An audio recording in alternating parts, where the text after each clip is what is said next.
Issand. Ma olen eksami lilleks. Mõtle nüüd. Nii, buss number 6. Kesklinnas ümber istumine.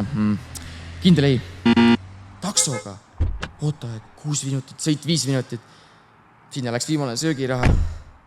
Jookseks. Viitsime jeele toome joosta. Tuksiga. Vanalinn piirangualas. Ja peaksin põksima 7 kilti tunnis. Jääb ära. Linna rendiratas. Toksil lähedal. Pääri näituse Veski tänav. Toomemägi jääb välja ja ainult forita rattateed. Idekas, lähme. Ära mine paanikasse. Geograafiat õppides leiad alati nutikaima lahenduse. Tule õpi Tartu Ülikooli ökoloogia ja maateaduste instituudis.